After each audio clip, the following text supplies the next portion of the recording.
Estamos aqui em mais um episódio do La Business, o seu podcast de negócios liderados por mulheres, onde abordamos assuntos e backstage por trás dos negócios de empresárias e empreendedoras. E nesse episódio é uma convidada muito especial, uma empreendedora de sucesso, que construiu uma empresa, vendeu, construiu uma outra empresa, hoje é mentora, enfim, vários cases de sucesso para vocês se inspirarem e deixarem a sua jornada menos solitária. E antes de falar para vocês quem está aqui com a gente, eu quero fazer um agradecimento especial ao G4 Educação por ceder essa equipe e estúdio maravilhoso e acreditar no projeto do La Business. E o G4 preparou um presente para vocês. Está aqui no QR Code da tela ou no descritivo do vídeo. São 7 dias de acesso à plataforma do G4 Skills para ajudar vocês no desenvolvimento dos seus colaboradores. Eu tenho certeza que vocês vão amar esse presente. Bom, começando o nosso bate-papo de hoje, Paola, muito bem-vinda. Muito obrigada por ter topado esse bate-papo aqui com a gente. Obrigada, é um prazer estar aqui. Gosto muito do G4, também poder falar para outras mulheres, para outras pessoas que nos escutam. O prazer é todo meu, Mavi. Paola, me conta um pouquinho, assim, começando por uma curiosidade sua que poucas pessoas sabem. Uma curiosidade minha é que eu nunca sonhei em empreender. Na realidade, empreender foi algo que aconteceu na minha vida. Acho que muito perguntam sobre qual é a virada de chave, o que tu sentiu, né, para começar a empreender. E eu acredito que, na realidade, o empreendedorismo ele veio muito de encontro à minha personalidade, mas eu aprendi a ser empresária. O que eu sempre quis fazer e minha mola, assim, propulsora no começo foi justamente o desejo de ser, de alguma forma, independente, assim. Então, eu, de alguma forma, ajudar minha família, eu consegui pagar as minhas próprias contas muito cedo, porque, contextualizando um pouquinho, a minha família sempre teve muitas boas condições, né? Eu nasci, graças a Deus, de uma família muito privilegiada, mas quando eu tinha 15 anos, a minha família faliu. E a empresa da minha família, ela, todo mundo trabalhava nela. Uhum. Então, quando quebrou, assim, minha família toda sentiu, né? E foi falado pra mim, olha, Paola, tu tem 2 opções aqui. Ou tu faz o teu próprio dinheiro, né? E continua, de alguma forma, construindo a tua vida, enfim. Tu sempre vai ter o nosso apoio emocional, sempre tive isso, né? E a outra opção é, de alguma forma, ter uma quebra completa em estilo de vida, porque a gente acabou sentindo muito isso, né? E eu pensei, não, eu vou construir a minha vida e eu vou ajudar vocês também, porque vocês me proporcionaram muito, né, tudo que eu tenho. Então, o empreender, ele veio muito de encontro a esse desejo de... Muito jovem. Muito jovem, eu comecei, assim, o meu primeiro CNPJ, para dizer que realmente empreendedora, o meu único MEI eu abri com 18 anos. Mas antes disso eu já vendia roupa tie-dye no colégio, doces nos intervalos, enfim, a gente vê essa veia empreendedora, né? Mas, de fato, uma curiosidade é que eu nunca quis empreender. Eu queria realmente ajudar minha família, ter as minhas coisinhas, poder ajudar as pessoas que eu amo. E, enfim, hoje, graças a Deus, é isso que eu posso fazer e é por isso que eu continuo. Eu me identifiquei muito com o que você falou, porque eu também, quando eu abri meu negócio, eu fui abrir empresa depois. Eu comecei fazendo, o negócio acontecendo. Tá, agora eu vou abrir empresa, eu vou de fato profissionalizar, né? Fazer a coisa do jeito certo. É exatamente. Às vezes as pessoas ficam, até alunas minhas falam, que como se tivesse que ter tudo certinho, sabe? Sim. Pra começar. E não é assim que acontece. Nunca tá perfeito. Nunca. É raro. E quando tá perfeito, tá tarde demais. Assim, eu já ouvi essa frase e é muito verdade. Quando a gente sente que, não, agora tá perfeito pra começar. Primeiro que tá errado. Provavelmente vai acontecer alguma merda, vai dar uma falha, que tu vai pensar, como é que eu não pensei nisso? Era impossível pensar, né? A gente não consegue planejar tudo. E em segundo lugar, que muita gente aprende fazendo. Então, tu mesma deve ter aprendido muito e executado muito melhor depois de cometer inúmeros erros durante a trajetória. Fazendo um aprendizado, né? Você vai errando e vai aprendendo e vai profissionalizando ali a empresa em si. Quem é a Paola? Quem é a Paola? Nossa, bem profunda pergunta.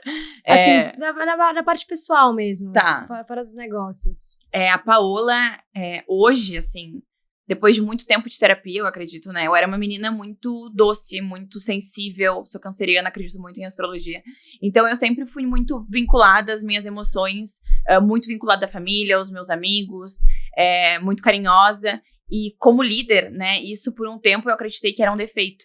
Então, durante toda a minha trajetória, no começo, principalmente, eu tentei quase que matar essa Paola. Não tem como. É muito fofinha, não sabe dizer não, né? Não sabe impor limites. E durante um tempo eu entendi que aquilo não era bom pra mim.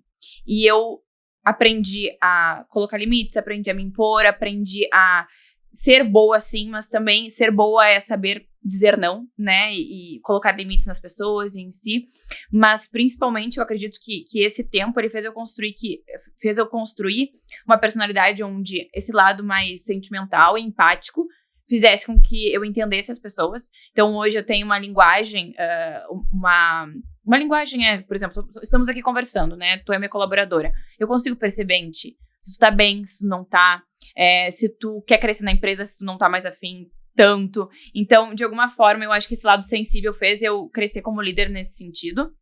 E também um outro lado hoje que eu fiz construir em mim, porque não existia, era essa questão realmente de me empoderar, assim, né? Porque as mulheres, de uma forma geral, elas são ensinadas a serem boazinhas. Como assim? Tu tem que ser forte, mas não tanto, né? Porque senão tu tá te achando. Tu tem que ser firme, mas também grossa. Como assim? Tu foi muito grossa agora. E qual é o equilíbrio, né? Qual é o equilíbrio, exato. Então, eu acho que hoje a Paola, ela é uma empresária que busca esse equilíbrio. E na vida pessoal, ela é mais, assim, esse coração que muitas vezes, do lado empresarial, eu tento colocar um pouco mais de lado. Senão fica difícil de lidar com tudo ao mesmo tempo. E imagino também que com o tempo você vai se desenvolvendo. Você vai aprendendo mais a falar não, a se posicionar. A ir crescendo como pessoa mesmo. Total. Eu acho que isso, o dizer não e impor limites, quando eu entendi que ele era útil, foi quando eu falei isso e o meu colaborador, ou o meu sócio, ou as pessoas que estão comigo, elas se desenvolveram a partir do não. E eu entendi que eu também não morri com os nãos que eu tomei na vida, pelo contrário.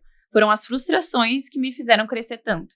Então, uma vida que não há nãos, que não há frustração, ela é uma vida muito infeliz, na real. Porque é nas ruínas, enfim, que a gente consegue, de alguma forma, se fortalecer. E um ponto também que eu acho interessante a gente falar sobre essa questão da Paola, né? Eu sou uma empresária que eu curto muito ser equilibrada, até no sentido de...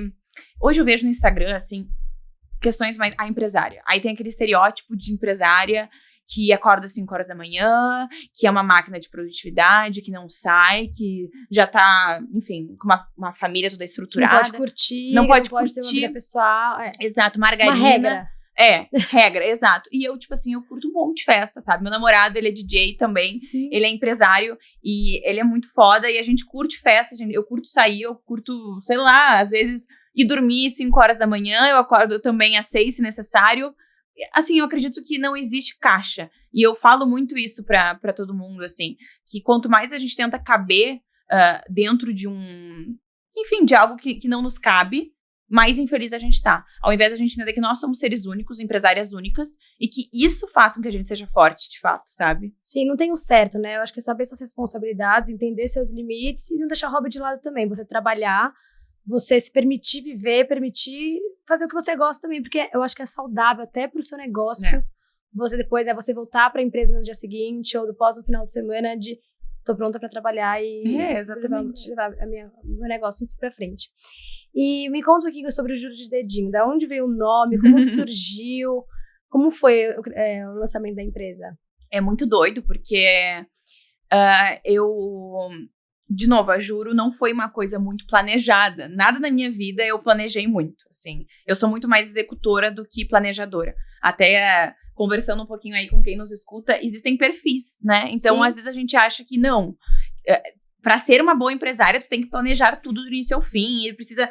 Gente, assim, eu fui montar um plano de ação, um orçamento, faz uns 2 anos a primeira vez. Eu já empreendo há 7. Então, não é garantia de resultado, né? Eu acho que é perfil, lógico, é muito importante. A gente precisa de previsibilidade. Hoje em dia, eu acerto muito mais do que eu erro, porque eu olho pra isso. Mas quando eu abri a Juro, foi assim, simplesmente. Eu vendia ovos de Páscoa, saudáveis, e na faculdade, isso ainda. E as pessoas pediam... condensado? Não, a coco condensado veio a partir disso. Tá. Contextualizando, assim, eu comecei vendendo ovos de Páscoa na faculdade, e aí uma cliente minha, assim, muito braba, chegou pra mim e falou, como assim, Paola, tu vende doces inclusivos, saudáveis, mas não tem ovo vegano? E aí eu fiquei tipo, ai meu Deus, é verdade, eu não vendo nada sem leite, eu preciso criar algo sem leite, então eu vou fazer na próxima Páscoa um ovo vegano. E aí eu fui lá pro Google procurar insumos, ingredientes pra criar o ovo vegano. e eu não encontrei leite condensado vegano. E aí eu pensei, vou criar um leite condensado vegano. E assim eu desenvolvi o primeiro leite condensado de coco sem açúcar, sem glúten e vegano do país, que foi a Coco Densado, que a gente entrou em vários pontos de venda, a gente focou mais no mercado B2B mesmo, e eu realizei a venda dessa empresa em 2021. Em paralelo, eu fazia os ovos de Páscoa, enfim, na sazonal, né? Daí só na data da Páscoa, e as pessoas pediam muito os doces daquele ovo o ano inteiro. Então, por que eu não crio uma barra, uma trufa, outros doces baseados nas receitas dos ovos, mas para quem quer consumir durante o ano, né? Sem açúcar, sem glúten, sem lactose. Eu cursava nutrição na época, foi insustentável manter a faculdade junto com o empreendedorismo, mas eu levei até onde eu consegui, faculdade federal, então assim, não tinha muito espaço. E enfim, a Juro veio na pandemia, eu tava tomando banho, enclausurada, como todo mundo, e eu tava lá, assim, por que eu não faço algo, né, que possa levar os doces o ano inteiro, que tem a ver com duvido, porque as pessoas comem o doce, depois tu vai ver ali, ele não parece que é saudável. Então as pessoas, elas comem e ficam tipo, não, tá de brincadeira. Tu jura? Assim, elas têm essa reação. E eu tenho muita mania de falar juro. E aí eu brincando no banho, assim, pensando, isso aqui é juro de dedinho. Aí eu pensei, é muito grande, né? Tipo assim, será? E os fornecedores, isso eu já tinha coco densado na época. Uhum. E os fornecedores não entendiam já coco densado. As pessoas falam coco densado, não sei o que, não falavam direito, assim. E eu pensei, mais um nome complicado, as pessoas não vão entender. Será que não tem que ser algo mais sucinto? Mas o juro de dedinho ficou muito na minha cabeça. E aí eu gostei da brincadeira também, achei que ficou fofo, ficou lúdico, tinha a ver com o público, tinha a ver com a questão também do doce, né, que remete esse lado mais, muitas vezes, infantil. Então, eu gostei. E aí a gente criou, né, esse nome, enfim, toda a narrativa em cima disso, mas não houve um super penso, né? Hoje eu vejo que deu muito certo o nome, mas eu também tinha um risco de ser um nome complicado e de não conseguir, de alguma forma, se pronunciar ele. Mas hoje eu gosto e não trocaria o nome. Uma curiosidade, assim, antes da gente entrar mais a fundo na Juro de Dedinho. Quando você fez essa venda da empresa, você já pensava em vender? A proposta veio assim do nada? Como que foi esse processo? Tá, sobre a venda da empresa. Na realidade, o que aconteceu, né? A venda, e eu acredito que um bom empresário, ele sabe a hora de entrar num negócio e ele sabe a hora de sair de um negócio. Então, ao meu ver, né, o que é o empreender? É tu colocar o teu dinheiro e a tua hora, que vale dinheiro, em algum projeto que tu acredite. No momento em que eu entendi que eu não acreditava mais tanto naquilo, eu pensei, eu preciso deixar esse projeto, porque vão ter pessoas que vão assumir melhor do que eu, né? Eu preciso olhar para outras frentes, eu quero me desenvolver em outras áreas, e eu sentia que eu já tinha atingido o meu ápice ali. Então, eu não acreditava mais de alguma forma no produto, eu entendi que, por exemplo, esse produto que a gente vendia, né? Ele era um produto de prateleira, as pessoas compravam um potinho de leite condensado e esse potinho ele ficava muito tempo na geladeira, muito tempo na despensa, enfim, e demorava para acontecer uma recompra. E clientes veganos, normalmente eles produzem os seus próprios alimentos. E o nosso produto tinha um ticket bem alto porque utilizava muitos bons insumos. Então, hoje a empresa não existe mais, né? Enfim, quando eu vendi, ela performou por mais 2 anos. Eu vendi para um sócio. Mas quando eu vendi, eu de alguma forma me senti muito aliviada. E até um insight aí para vocês que estão escutando.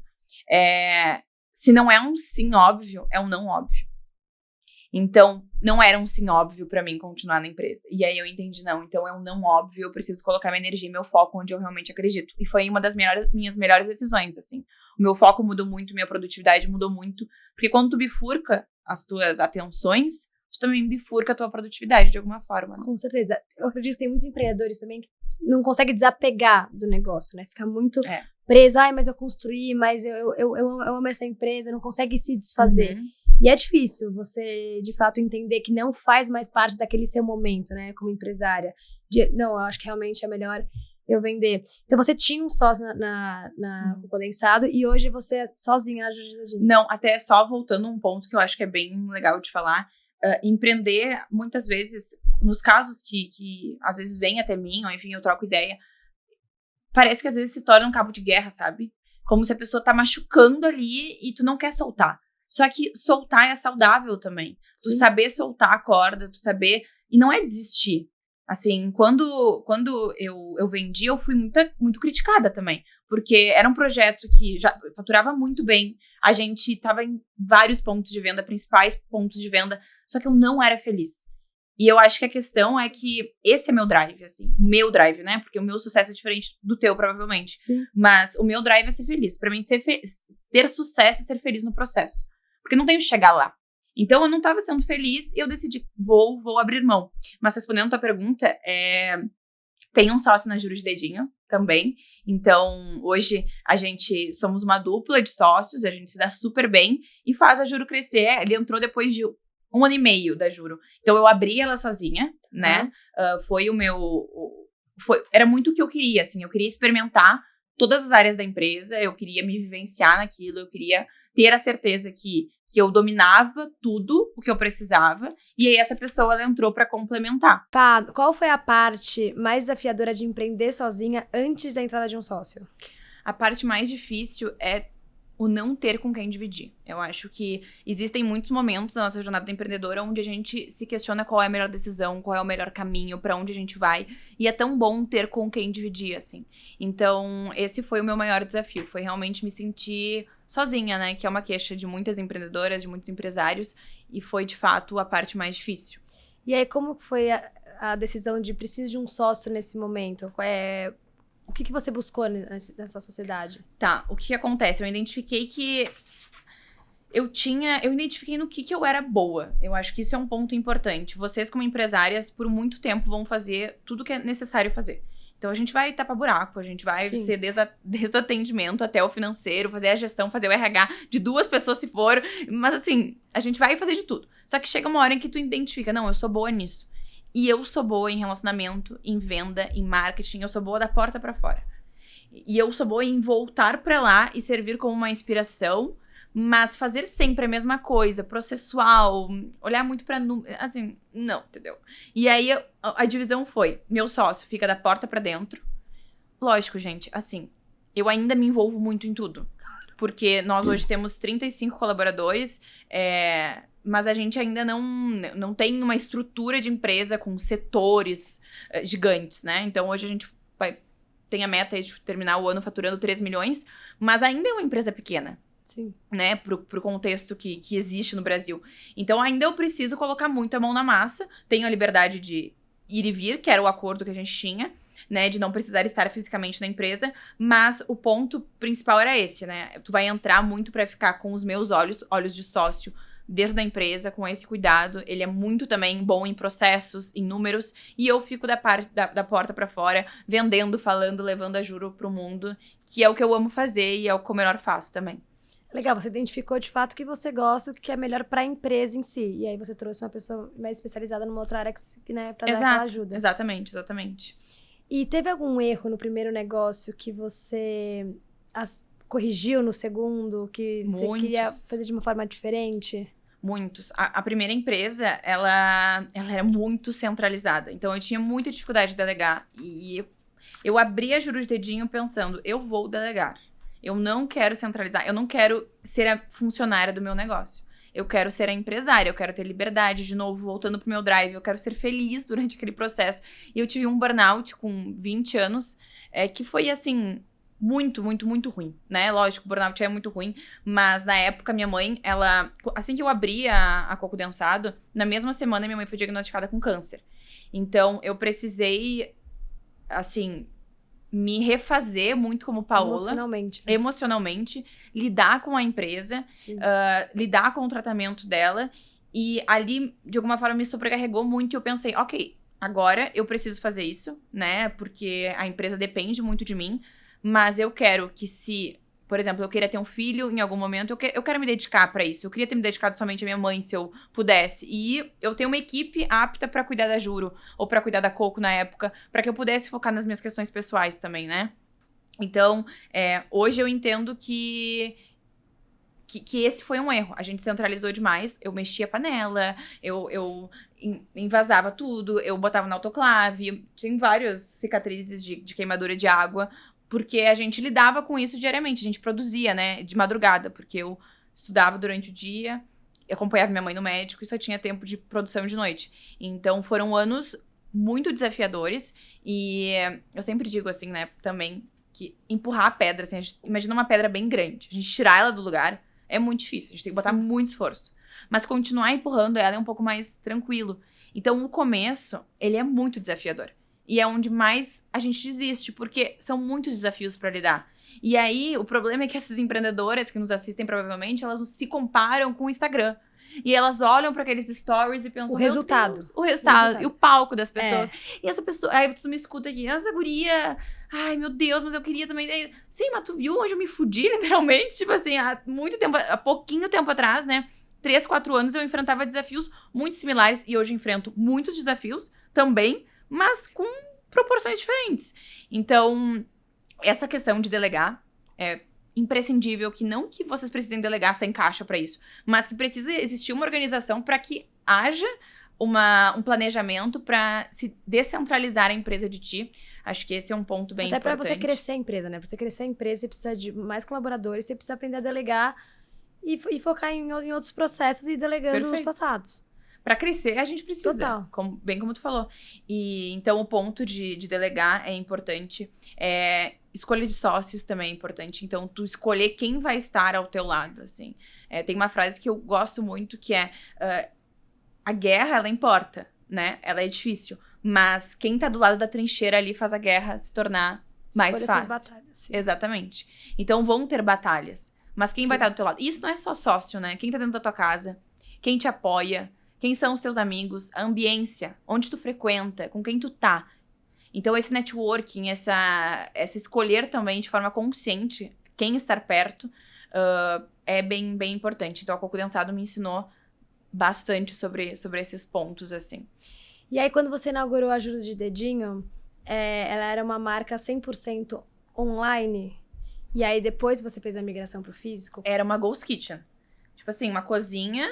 Sim. Só uma cozinha e eu fazia o atendimento, né? Então, eu já comecei delegando, como eu falei, né? Foi um erro que eu cometi na Coco. Então, na Juro, eu já tinha uma moça na produção e eu ficava no atendimento. Eu fiz questão de ficar no atendimento porque eu queria conhecer aquela pessoa. Quem é o meu cliente? Meu maior consultor é o meu cliente. Então, ali ele vai me dizer os sinais de o que ele gosta de consumir, de que forma que ele gosta de ser atendido, de que horário que ele compra o delivery. É meio-dia? É às 4 da tarde? É final da tarde? Então, ali eu peguei muitas pistas e muitos insights para depois conseguir delegar com maior exatidão. Então, quando eu abri a Juro, ela era uma cozinha somente, né? Ela vendia pro raio próximo da cozinha, inclusive. Porto Alegre é pequenininha, mas a gente vendia, enfim, mais local mesmo. E aí, em que momento você viu a necessidade de migrar pro físico? Pra loja. Pra loja. O que aconteceu? O delivery, ele cresceu, né, durante um período. E ele chegou um momento onde, o faturamento era um pouco mais constante. Então, eu comecei a ver que não existiam mais tantos picos de crescimento, né? E de alguma forma, o meu delivery, na época, ele era muito vinculado à minha imagem. Então, eu trabalhei também, né, o meu lado de influência no Instagram. E... hoje eu levo muito mais pro lado do empreendedorismo e etc. Auxilio outras mulheres a empreender. Mas antes da Juro eu compartilhava lifestyle, né? E então o delivery era muito baseado na minha imagem. Quando eu divulgava nos stories, vendia o delivery. Quando eu não divulgava, ou seja, quando a Paula não tava na empresa, não vendia tanto. Então as pessoas que conheciam a Juro eram as pessoas que me conheciam. E eu pensei, isso não é MVP. Eu não posso vincular uma empresa à minha imagem. Lógico, né, que se eu fosse nacional, se as pessoas me conhecessem nacionalmente, não seria tanto um problema, mas não é o caso. Então eu pensei, vou validar com os 2 pés. E onde que eu vou validar? Pensei no meu público. Onde esse público frequenta? Tá dentro daquele shopping lá. Então eu vou botar dentro daquele shopping lá. Ah, mas o aluguel é... Então eu vou conversar com o shopping e vou mostrar pra ele como é bom ter a Juro lá dentro. E foi o que a gente fez. Então, foi muito uma proposta de... vou levar o digital também pra dentro do teu shopping. A gente vai trazer força. Vamos unir forças. E foi o que aconteceu também. Então, hoje eu entrei no shopping, né, com uma negociação muito legal. Porque, de fato, a gente queria construir isso. E hoje a gente consegue ter até mais margem de negociação. Por mais que seja difícil, né? Shopping é caro estar. Mas a gente consegue, de alguma forma, crescer ali... de uma forma sustentável, muito em decorrência disso, assim. Então, a loja, quando eu abri, eu também operei dentro da loja, eu atendia com uniforme, era, tipo assim, zero nítido que eu era dona. E eu quis ter essa experiência também pra ver como que esse cliente vai chegar, o que ele vai falar. Então, eu fiquei 15 dias na operação ali, junto com as meninas do shopping, treinando elas. E eu vi as pessoas passando e falando, olha, juro de dedinho, eu nunca comprei. Eu vi no iFood, ou vi no delivery, e eu não tinha coragem de comprar, etc. E tem resistência. Ali eu vi que, muitas vezes na minha cabeça, era, não, todo mundo que compra online, todo mundo compra no delivery. Todo mundo quer, entendeu? A idosa de 70 anos não compra no delivery. A mãe, que é um pouco mais desconfiada com os ingredientes, com o filho que tem intolerância, não vai comprar talvez no delivery. Então a gente conseguiu atingir um público muito maior, a gente teve um crescimento de mais de 200% quando a gente entrou no shopping. No shopping, não é que eu estou defendendo entrar em shopping. Sim. Só pro meu modelo de negócio, validou assim, a gente entendeu que é uma boa forma, e não que necessariamente a gente vai continuar somente assim. Mas entendi que foi uma boa prática, assim, pra validar de fato. Mas você sente que você conseguiu trazer esse público do físico, do shopping, também pro seu delivery? Como que você fez essa estratégia de, não compra só na minha loja, vem também pro meu delivery? Nós temos um cupom de primeira compra no delivery, então elas ganham 15% de desconto quando compram através, né, da entrega. E os públicos são diferentes, tá? Por exemplo, o meu ticket médio no shopping, ele é muito mais baixo, ele é R$30, se não me engano, R$35. As pessoas vão lá e compram uma trufinha, as pessoas vão lá e compram pouco. Tá de passagem, quer comer uma coisinha ali na hora. Mas ela passa quantas vezes no shopping? Às vezes 5 vezes as pessoas vão no shopping, vai no cinema, depois vai fazer um date, aí vai, e vai sempre passando na Júlia e pega uma coisinha no quiosque. Quem tá no delivery tem que fazer valer o frete. Então, aí compra em maior quantidade. Quem tá em outro estado que compra pelo e-commerce, mais ainda. Então, por exemplo, no delivery, o meu ticket médio é R$70. No e-commerce, é R$180. Então, são perfis muito diferentes de clientes. Não que eles não troquem, tá? Mas eu acho que quem compra no shopping gosta muito de comprar no shopping. E quem compra no delivery tá acostumado a ter o conforto de comprar no delivery. Por isso que eu acredito que quanto mais pontos de contato tu possa ter com o teu cliente, melhor. Lógico, né? Facilitar o acesso dele também até a marca, né? Eu acho que isso acaba sendo muito importante. Não limitar só o online ou só naquela loja. E escalando o negócio em si, tá em vários polos. E como que mantém o controle de qualidade no físico? É difícil, foi um processo. Foi um processo bem, tu diz, do produto ou do atendimento, de tudo. Tudo, porque o produto eu acredito que seja o maior desafio, você acha que o serviço em si? Ambos, porque a gente teve Imagina, se a gente cresceu, a gente fala muito, não, cresci 200%. Sim, mas se tu cresce 200%, tu tem que ter 200% mais produto. E foi de supetão, a gente não esperava crescer tanto.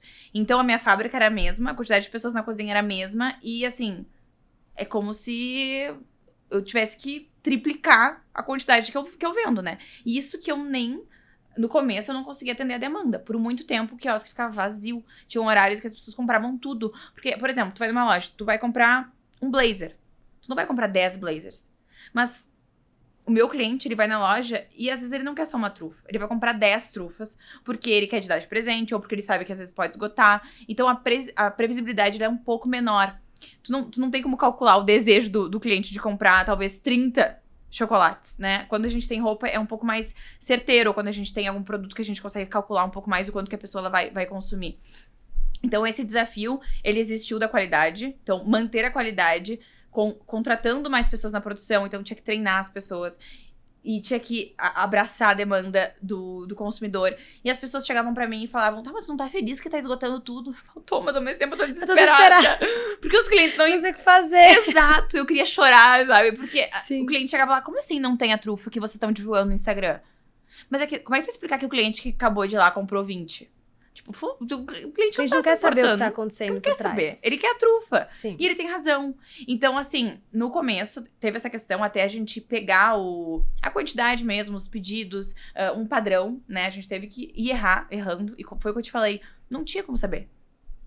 Talvez se não tivesse a prática, também nem saberia, né? Você nem ia conseguir começar do jeito perfeito. E se eu comparasse com uma outra operação? Tá, mas daqui a pouco o chocolate tradicional vai vender diferente.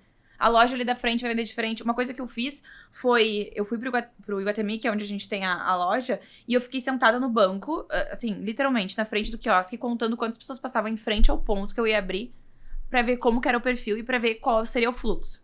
E aí eu lembro que o ponto de equilíbrio deu, tipo... Ai, não me lembro o valor exato agora. Mas a gente fatura hoje 3 vezes mais. Mas quando eu vi aquele pão de acrílico, eu falei, nem a pau, a gente não vai bater isso. Nossa, eu vou falir, Jesus, e sabe? Mas algo me dizia que vai, sabe? Então, esse desafio foi bem pertinente da padronização e atendimento, padronização de treinamento, isso também é um desafio à parte. Esse ano, final do ano passado, a gente desenvolveu o Manual do Atendimento, que é um livro dessa grossura, com realmente o passo a passo de como a pessoa deve chegar no quiosque, como ela deve ser atendida. A gente tem muito uma questão de encantamento do cliente, de acolhimento. Um dos valores da Juro é a gentileza. Então, o meu cliente, ele chega lá, ele é chamado pelo nome, a gente coloca o nome na sacolinha. A gente se preocupa com ele de alguma forma, oferece os produtos de forma muito educada. Eu zelo muito, né, pelo bem-estar dele. A gente é muito elogiado pelo atendimento, então é um ponto que eu sou chata, assim. Eu realmente, olha, pessoal, equipe, um cliente que vem aqui querendo um doce sem açúcar, muitas vezes ele tá sem consumir açúcar há muito tempo porque ele não encontra um doce bom, ele tá frustrado, um idoso não come brigadeiro há séculos, ele comeu uma trufa de brigadeiro, ele voltou pra infância dele, sabe? E eu falo isso pra produção também, guria, vocês têm noção que vocês têm o coração da Juro em mãos? Isso que vocês criam pra uma mãe que vai levar um brownie no pote pra uma criança celíaca numa festa, que ia chorar a festa inteira, que não consegue consumir nada, ela vai ficar muito feliz. Ela vai dormir realizada por dar aquele brownie no pote pro filho dela. Então, eu vendo pra minha equipe e pros meus clientes sonhos. Porque, de fato, eu acredito que são. E eu acho que esse valor que eu passo pra eles é o que faz o diferencial ali no atendimento também. Não é só uma trufa. É o sonho de alguém. A pessoa olha no Instagram e deseja muito. E aí chega lá, vê o quiosque e fala... Ai, meu Deus, é o quiosque da Juro. E fica super entusiasmada. E aí vai chegar na hora e a compra vai ser ruim. O produto vai estar fora do padrão. O atendimento não vai ser bom. Isso quebra muito a expectativa, né?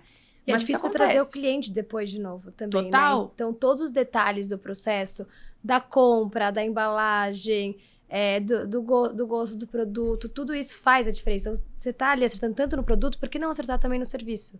Que muitas vezes, às vezes, a gente acaba não dando aquela atenção necessária para aquele ponto que acaba sendo importante pro cliente em si. Completamente. Então, eu entendo. E assim, esse valor que o cliente dá pela marca, é importante o colaborador vestir a camisa. Né, entender o que de fato o cliente está ali comprando. Então, isso é muito bacana. E aí, você falou sobre aumentar a equipe quando lançou a loja. Como que funciona a parte da Páscoa? Acredito que seja a melhor época do ano de faturamento. Vocês aumentam a equipe? Como funciona esse processo? Quando começa esse processo de lançamento de produto, de cardápio, começar a consumir, a produzir o produto? Como funciona? A gente já tem esse planejamento, né, com uma maior antecedência. Então, por exemplo, a Páscoa esse ano vai ser no dia 31 de março. Então, a gente vamos precisar de mais 3 pessoas na produção. Então, a gente contrata possivelmente freelas, né, que vão estar disponíveis. Não tem por que contratar, porque depois a demanda baixa. O mês que é pós-Páscoa, a galera fica sem chocolate. Então, é assim, o faturamento cresce aqui, mas depois dá uma caidinha. É que nem Natal, né? Tem em dezembro uma super venda e janeiro nem tanto. Então, a gente já tem isso de alguma forma calculado, né? Uma equipe que precisa estar ali enfim, pra suprir volantes no shopping também, pra atender essa demanda. E existe um cálculo de orçamento. Então, por exemplo, a gente pretende vender tanto nesse mês. Tá, pra vender isso, a gente precisa de quanto de insumo de chocolate, de quanto de insumo de, enfim, qualquer outro insumo que a gente precise de embalagem. Então, a gente tem todo esse cálculo, a gente faz as compras prévias, já aconteceu a compra. Depende, né? Porque, por exemplo, também tem o fluxo de caixa, que aí entra os boletos, aí tem que calcular em quantos dias a gente tem que pagar, porque a gente só vai receber depois. E aí, tudo isso é calculado, de alguma forma, ali um quebra-cabeça pra encaixar, pra que a gente tenha um resultado super positivo. Mas acho que vai ser minha 7ª Páscoa. Então, eu já tô meio Qual a expectativa pra Páscoa desse ano?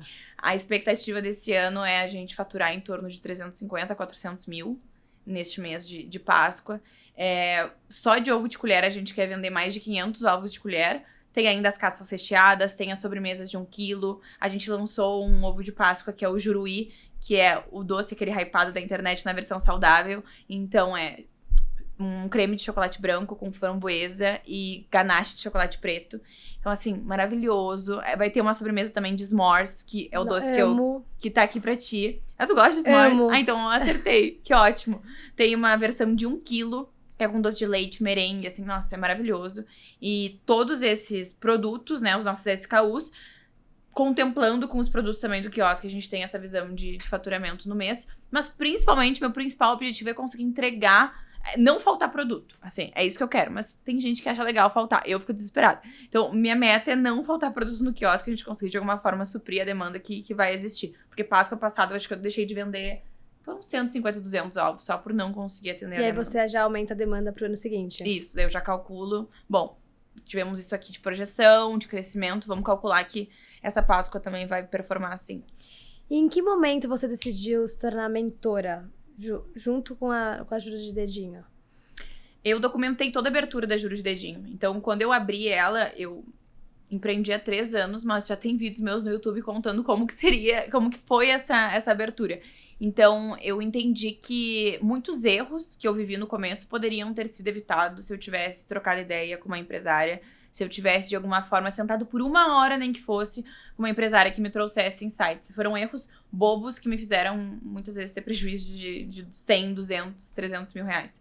Então, as mentorias, elas vieram de encontro a, em primeiro lugar, querer ver mais mulheres empreendendo, porque hoje eu entendo que existe muitas mulheres empreendendo, mas não é dado tanta voz, tanta credibilidade, né? Então, por exemplo, eu já tive inúmeras situações de estar numa mesa com outros fornecedores ou numa mesa com outros empresários e simplesmente, tipo, não ser ouvida, assim. Essa guria, bonitinha, né? Não deve ser burra, entendeu? Tipo assim, estereótipo total, não deixa nem eu falar para saber se eu tenho algo a agregar ou não. Ou muitas vezes olhar somente pro meu sócio numa negociação, mal sabem eles que quem toma a decisão final sou eu. Então, de alguma forma, assim, eu entendo que a mentoria, ela tem um principal objetivo de levar mais mulheres para esse lugar de sucesso, levar mais mulheres para essa autoridade e até empoderamento, né, de conhecimento, e também para conseguir levar mais mulheres para terem as suas independências financeiras, porque de fato é muito bom a gente conseguir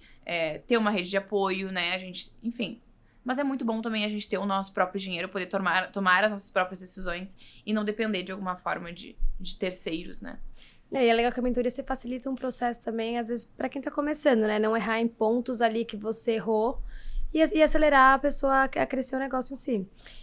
Hoje eu tenho alunas, por exemplo, que me procuram para abrir loja em shopping ou me procuram para criar alguma campanha de venda. Não necessariamente que estão 100% no começo, mas eu acredito que quem tá no começo são as pessoas que mais precisam se abrir. E como tem conteúdo gratuito, tipo, por exemplo, esse podcast, assim, né? Tem muito conteúdo gratuito também que as pessoas podem ter acesso. Às vezes, na preguiça de buscar ou de achar que no gratuito não tem, a pessoa erra. Erro de principiante total, Pode dar credibilidade pro gratuito também, né? Existe esse preconceito também. E tem uma frase sua que eu gostei bastante, que é: ser empreendedor é consequência, ser empresário é uma escolha. Qual dica você dá para quem é uma empreendedora que almeja ser uma empresária? A minha dica principal é: delegue com sabedoria. Então, tenha pessoas melhores que tu no time. Confie que sozinha tu vai chegar lá, mas acompanhado tu vai chegar muito mais longe. Se abra a conhecimento, se abra a entender também o que é sucesso para ti. Para de se comparar. Empresária não fica perdendo tempo olhando pro concorrente. Empresária olha pra empresa, pro cliente e encontra ali as respostas. Então, eu acho que é um pouco disso, assim. Pra mim, a empreendedora, ela tá sempre na ansiedade de, ai, mas a fulaninha tá fazendo aquilo. Ai, mas eu tô cansada, eu tô sobrecarregada, eu tô fazendo de tudo. Ai, porque... E a empresária, ela tá mais consciente das escolhas dela, ela tem mais segura. E não que tu vá nascer assim, né? Mas tu vai se desenvolvendo ao longo do tempo. Não, e a concorrência sempre vão ter. Tem espaço todo mundo no mercado também, você tem que buscar o seu diferencial. Não ter medo de, tem uma empresa abrindo, tem alguém fazendo a mesma coisa que eu. É o que você falou, foca no seu, né? Eu dou aula pra concorrentes. Então, assim, até me pergunto, nossa, mas tu não tem medo de... Tipo, tem medo do quê? Em primeiro lugar, a empresária que tá por trás é única. E é ali que tá a força da empresa. Então, eu penso que pode ter um manual, assim, descrevendo tudo que precisa ser feito. Mas existe uma cultura que não é Ctrl-C, Ctrl-V. Existe uma personalidade ali que é única. Então, tem que ter muita confiança nisso. E não ficar com medo, realmente, como tu falou, assim. Eu compro roupa de várias marcas de roupa. Eu compro chocolate de várias marcas de chocolate. Faço cabelo em vários... Assim, não existe isso, sabe? Pelo contrário, quanto mais... Lógico, né? Não completamente saturado. Mas num mercado onde existe mais exposição a produtos sem açúcar, sem glúten, sem lactose, também existe crescimento. Com certeza. E olhando um pouco para trás, você teria feito algum, assim, que conselho você teria dado para você, olhando onde você tá hoje? O conselho seria... Para de chorar um pouco. Não te estressa tanto com as coisas. Nossa, eu me estressava muito, tudo era o fim do mundo. E eu sempre fui muito intensa, então... Nossa, acontecia um erro e ai, minha empresa... É como eu falo hoje e repito pra mim mesma. Não existe... Assim, o ponto final, ele só vai existir se tu colocar. Sim. Senão vai ser um ponto e vírgula. E quanto mais importância tu der pra um obstáculo, maior ele vai se tornar. Então, entender que cada obstáculo tá ali por alguma razão e que vai reduzindo conforme a tua inteligência emocional vai aumentando também, né? Acho que hoje Com certeza. os desafios que eu Maturidade, enfrento... né? Total. Então, eu falaria pra eu me acalmar um pouco. Eu sou uma pessoa ansiosa também, assim, tenha paciência que as coisas vão dar certo, você vai ter, de fato, o que você merece estar ali construindo, né? O resultado ali, alguma hora vem. Exatamente. E é tempo. Não existe tu ser ruim em algo. Sim. Existe tu não ter feito por tempo suficiente. Sim. É isso. Faz por 5 anos pra te ver se não se torna boa, sabe? Tu vai ficar boa. É como a gente aprender a andar, tudo. A gente precisa de tempo pra conseguir se desenvolver. Com certeza. E como que você vê a Juro daqui uns anos, assim? Quais são os seus objetivos com a marca? O meu objetivo com a marca é que ela se torne a principal rede de doceria saudável do país. Do estado, não, do país. Então, eu quero muito que a gente possa levar Juro de Dedinho para outras pessoas que não estão necessariamente em Porto Alegre. Eu quero que a gente possa entregar a saúde para essas pessoas e que a gente possa tornar o Brasil um pouco mais rosa, com dedinhos. Que a gente possa crescer bastante nesse sentido. Então, eu vislumbro muito esse crescimento em número de unidades, né? E que, enfim, depois possam também ter outros projetos de empreendedorismo, sociais também, para que a gente possa levar um pouco mais disso para onde hoje a gente não consegue chegar.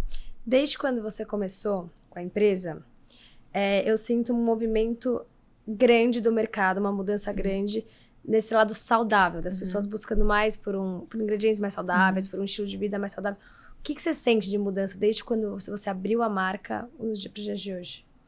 Eu sinto uma consciência muito maior do consumidor. Então, existiam marcas antes que elas falavam que eram saudáveis e que, isso e aquilo, e necessariamente não eram, né? Inclusive, eu pulei essa parte da história, mas por um tempo eu estagiei numa loja de produtos naturais e foi ali que eu entendi muito do mercado e que eu pude ver que era uma tendência também o crescimento. E tinha uma marca que, inclusive, por óbvio, a vigilância acabou com a empresa, fizeram recall, enfim, que eles usavam leite condensado nos produtos e vendiam como sem açúcar, sem glúten, sem lactose. Absurdo. Mas não era só o açúcar. Exato. É saudável. Não, e assim... Se não tivesse, nem não, eles mentiam. Assim, horrível. Sim. Só que o consumidor, ele não percebia o sabor, porque, de fato, dá pra ver, né? A questão do açúcar dava pra perceber. E, em segundo lugar, não existia também tanta fiscalização em cima disso. Então, os órgãos realmente não regulamentavam. Então, hoje em dia, eu entendo que existe uma consciência maior do consumidor. Ele é mais consciente do que é saudável, do que não é. Também existe mais fiscalização, que eu acho ótimo, né? Então, para controle de qualidade, para eventuais tabelas nutricionais, ingredientes e afins. Então, realmente, eu noto que o mercado, de uma forma geral, ele tá ficando mais sério em relação a isso, né? Não é brincar de proporcionar algo pro cliente, né?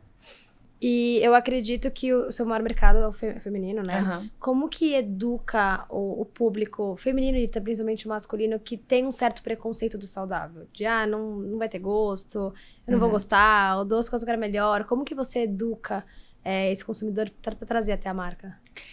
A brincadeira um pouco do nome é em cima disso. E eu sempre brinco também que os homens que consomem Juro, eles ou a namorada obrigou ele a consumir e depois ele virou fã da Juro. Na real, é só essa opção. Porque, assim, é raríssimo. É difícil, né? Muito difícil. Você muito difícil. Convencer, sim. Muito difícil. A não ser, assim, até ele homens provar. que são mais abertos. A gente até pensa em fazer uma linha proteica com mais foco, assim, né? Nesse público. Porque 85% do meu público é mulher. E realmente existe essa resistência.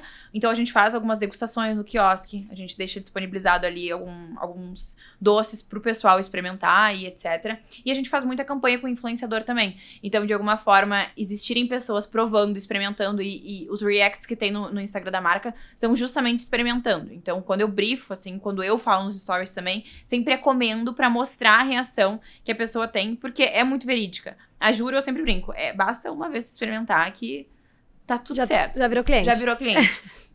Então, a gente sente essa resistência, mas é mais, assim, pessoas que não estão acostumadas, sabe? Tipo, eu vou apresentar, eu tenho uma empresa sem açúcar, sem glúten. E sem graça também, né? Tipo, eu mais escuto, tá bom, palhaço, sabe? É a primeira coisa que você fala, já sabe até que vai soltar, né? Então, assim, eu levo numa boa e Sim. deixo a pessoa experimentar, ou em algum momento vai chegar até ela a história da Juro, não fico também muito me desgastando ali, porque eu entendo que essa pessoa não tá pronta ainda pra consumir, deixou até algum problema com a diabetes dela, e aí ela vai vir correndo pra Juro. Sim. E tem novidades vindo por aí? Sim, inclusive, existe uma quase certa 98% de certeza de que a gente vai abrir uma operação aqui em São Paulo, ainda nesse primeiro semestre, então em primeira mão aí pra quem tá ouvindo. Vamos, inclusive, ter o cupom do G4, para que vocês possam comprar os doces. Vai abrir primeiro um delivery, eu vou fazer o mesmo funcionamento que eu fiz em Porto Alegre, apesar de eu ser bem intensa, hoje eu me sinto muito mais controlada emocionalmente. Então, ao invés de eu abrir já uma loja no shopping, eu vou sentir as praças que vão mais sair, vou sentir a demanda, vou sentir o público. Então, a gente vai abrir um delivery. E a partir de então, a gente pensa em abrir loja aí nos próximos... Até o final do ano, se tudo der certo, senão no começo do ano que vem. Mas estaremos em São Paulo ainda esse semestre. Acredito, então, que São Paulo é seu segundo estado. Segundo estado. Já temos público. 2 lojas em Porto Alegre. Então, a gente tem 2 unidades em Porto Alegre. E eu vou abrir agora a 3ª operação em São Paulo. E tem lançamento de novos doces? Como que vocês fazem esses estudos? Aí sabem a hora certa de lançar alguma coisa nova? Eu sou muito ligada em tendência do meu público. Então, como eu te falei, assim, eu conheço o meu público assim, do fio de cabelo até o dedão do pé, sabe? Sei como ele se comporta, sei o que ele consome. Então, eu tô sempre atenta a... Bom, o que ele vai querer comer agora de doce? Porque tá bombando no TikTok, por exemplo, o pistache, tá? Então, a gente vai criar alguma coisa com pistache. Teve o doce lá repado, vamos criar uma versão saudável que não tem ainda. Então, o último produto lançado foi o Juruí, que foi justamente surfando esse hype, né, do produto. Que, enfim, viralizou no TikTok, etc. E não tinha uma versão inclusiva pra quem queria. E, em consequência disso, a gente já tem um segundo produto aí que tá por vir, que vai ser com pistache. E um outro vai ser com caramelo também, salgado, que a gente quer fazer uma coisa mais puxa-puxa, assim. Então, como que eu faço isso, né? Eu tenho, normalmente, a ideia, então penso no produto ideal e etc. Levo pra minha produção para que a gente possa desenvolver dentro dos insumos que a gente tem. Se precisa de algum insumo externo, a gente faz a compra, enfim. Mas a gente tenta criar com o que a gente tem. E aí é tentativa e erro, assim. Então, junta esse ingrediente aqui com aquele lá e vamos testando até que se torne o ideal. O Juruí, inclusive, foi um produto que a gente precisou fazer alguns testes em relação a um congelamento ideal e etc. Então, a gente testa até que valide e aí a gente monta uma campanha de lançamento baseada muito nas redes sociais. Então, nós vamos utilizar nesse produto aqui a estratégia com influenciadores, vão ser collabs, a gente vai querer UGC também. Então, nesse em específico, a gente trabalhou muito com uns vídeos collab de reação para gerar desejo no cliente. Mas nos outros produtos, por exemplo, no Tamara Bites, a gente utilizou já UGC, que são creators, que não necessariamente colocam o poder de marca pessoal ali, mas eles trazem um conteúdo mais orgânico para viralizar nas redes sociais em um termo mais de lifestyle. Eu entendo que o cliente, quando ele quer consumir o produto, em termos de branding, assim, né, para ele criar esse desejo, ou ele tem o lifestyle da marca, Sim. ou ele quer ter. Então, eu peço justamente nesse roteiro do UGC vamos fazer esse lifestyle da Juro, do cliente ideal da Juro, ou ele quer ter ou ele tem. E aí a gente vai performando em cima disso e vai aumentando essa percepção de desejo também no cliente. Muito legal. Que dica você dá para quem tá querendo entrar nesse mercado? Mercado saudável? Mercado saudável. A dica que eu dou é... inove. Assim, eu por mais que as pessoas muitas vezes falem de mercado saturado, né? Ai, porque tá saturado, sabe? Não existe, ao meu ver, mercado saturado. Existe penso sempre nas mesmas coisas. sempre tem um gap ali, sempre tem uma oportunidade. Então, tentar identificar de alguma forma onde que tu pode agregar como marca e fazer diferente dos demais. É o que a gente tenta fazer como Giro de Dedinho, né? Existiam muitas concorrências e eu pensei, como eu vou me diferenciar?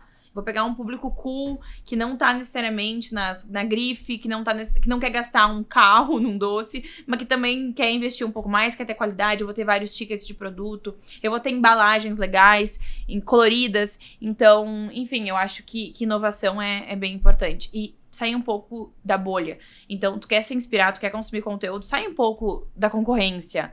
Ai, de onde tá os doces saudáveis? Não, olha outros mercados. Até mercado fora, internacional, né? Também, ou lê livro, vê desfile de moda, enfim, assim, deixa a tua criatividade fluir para outros espaços que não tão óbvios, senão todo mundo tem a mesma fonte, Sim, né? com certeza. Então, foge um pouco do óbvio, é o que eu faço e me ajuda bastante na criatividade. Muito legal. E pá, me fala uma mulher, assim, que te inspira. Uma mulher que me inspira é minha mãe. Acho que ela... Toda a história de superação dela foi maravilhosa. E eu sempre escutei dela uma frase que me fez com certeza tornar a empresária que eu sou. Que foi uma frase marcante, que é: não dependa de ninguém. Cria a tua própria história.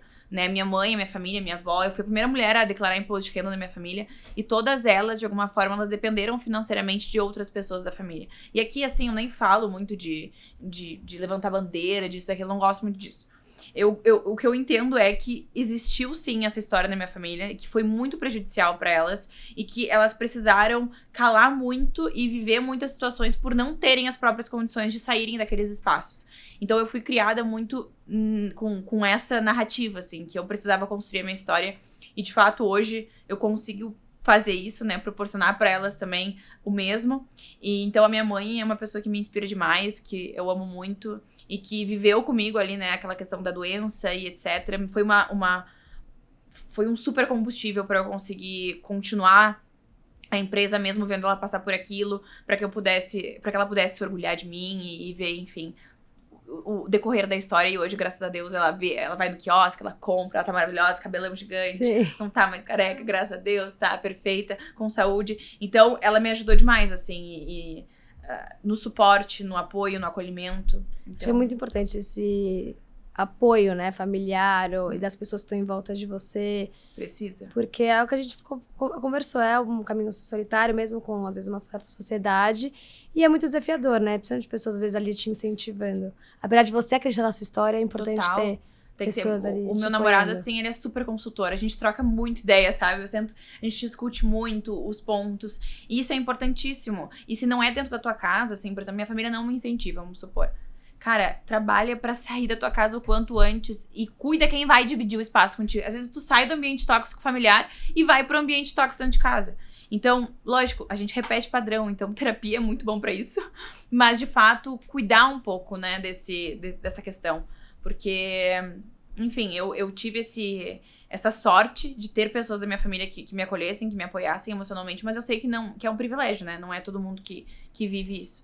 Então, se tu tá nesse momento onde tu não sente apoio familiar, tapa os ouvidos até tu conseguir sair de casa. Você buscar nas amizades também. Busca na rede de contato, outras sim. empreendedoras, né? Buscar esse combustível. Não divide muito com essas pessoas, porque o que adianta tu dividir um projeto com alguém que vai falar: ai, não, vai dar errado. Ai, não, sério, tu não vai trabalhar. Então, assim, eu sinto muito que é necessário a gente escolher muito bem com quem a gente vai dividir, com quem a gente vai conviver. Com certeza. E você teria feito algo diferente, olhando pra trás? Nada. Não teria... Lógico, tem muitas coisas que... Cagada master, assim, né? Sim. Mas eu sinto que tudo que eu vivi me trouxe até aqui, assim. Eu sou muito grata a Deus, muito grata a todas as minhas escolhas, muito grata aos meus erros. E, enfim, hoje eu não tenho esse sentimento, assim, de poderia ter feito diferente. Até porque, às vezes, a gente nem teria chegado até aqui, né? Se tivesse feito alguma coisa diferente, poderia ter pego outro caminho, assim, a empresa. E talvez a gente nem saiba se não fosse melhor, tá? Talvez eu tivesse pego outro caminho que eu estivesse 10 vezes maior. Ou talvez outro caminho que eu estivesse 10 vezes menor. Mas eu sou feliz como eu tô. Então, como eu te falei, assim, eu tô bem. Então, isso é o que importa. E pra finalizarmos aqui o nosso bate-papo, Que mensagem você daria para quem tá começando a empreender? Ou tá em um desafio aí de desenvolver a empresa? O que você falaria para essa empreendedora? O que eu falaria para ela? Eu falaria para ela confiar no processo. Então, o processo, ele existe para todo mundo. Então, eu errei, tu vai errar, a Má errou. E nem por isso, né, que a gente errou, que a gente não acertou muitas outras vezes depois. Pelo contrário, inclusive, a gente acertou muito devido a esses erros. Então, lógico, estudar para que teus erros sejam calculados, né? Mas se permitir também experimentar, não ter medo de arriscar. Então, se não fosse a minha coragem, eu não estaria onde eu tô hoje. Eu não tinha nenhuma certeza, eu não tinha plano B. Então, eu realmente, ou era dar certo... Ou dá certo. Ou dar certo. Eu acho que esse foi o ponto, assim. Então, o meu conselho é esse. Vocês terem coragem, não terem medo de errar, confiarem e estudarem. Porque quando a gente estuda também, a gente consegue, de alguma forma, mitigar os erros. E quando a gente erra, são erros muito menores, assim, né? Que nos auxiliam de alguma forma. Teve momentos que você pensou em desistir? Teve. Sempre tem, né? Sempre tem. Ai, quem diz que não é mentira. Sério. Ou é uma pessoa muito... Não sei, assim... Sério. Eu queria conhecer. Porque é impossível. Teve dias que eu falei, que isso? Eu me escabelava e falava, o que eu tô fazendo? Entendeu? Alguém me contrata, porque eu não quero mais ser empresária. Inclusive, eu brinco com meus colaboradores. Às vezes eu falo, não escolho me empreender. Para as minhas alunas, eu falo. Mas é uma escolha diária. Eu amo o que eu faço. Mas eu acho que é que nem ser mãe. Nem sou mãe pra falar. Mas eu acho que, tipo assim, às vezes tu quer falar, meu Deus, o que eu vou decidir ter filho? Mas tu ama aquele filho mais do que tudo. Mas dá trabalho, é envolvente, tu precisa estar sempre atenta, tu tá sempre sonhando aquilo. Não sempre presente. Sempre presente, por mais que tu não esteja. Então, tiveram momentos de muita exaustão, de muitos BOs, de um dia cheio de BO, e semanas, e que tu pensa, não é só comigo, mas não é. Aí tu lembra que não é só contigo. Quanto mais networking tu tem na área, mais tu sabe disso. E que, enfim, continue nadando. Dore, assim, continue indo. E acredite nos seus sonhos. E acredite nos seus sonhos, porque eles se tornarão realidade. Com certeza.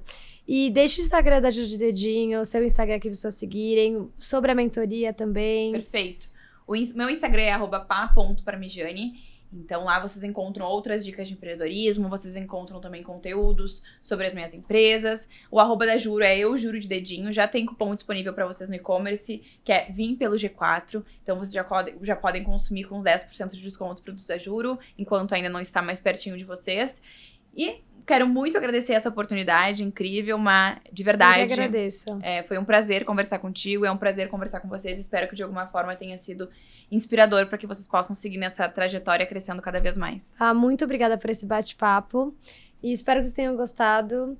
E até o próximo episódio. Muito obrigada. Obrigada. E esse foi mais um bate-papo aqui do La Business. Não deixem de seguir a gente nas redes sociais, _lab.business, labrand.shop e Maria Vitória Horta, no nosso Instagram, YouTube e Spotify. Espero vocês no próximo episódio e muito obrigada por terem ficado aqui com a gente.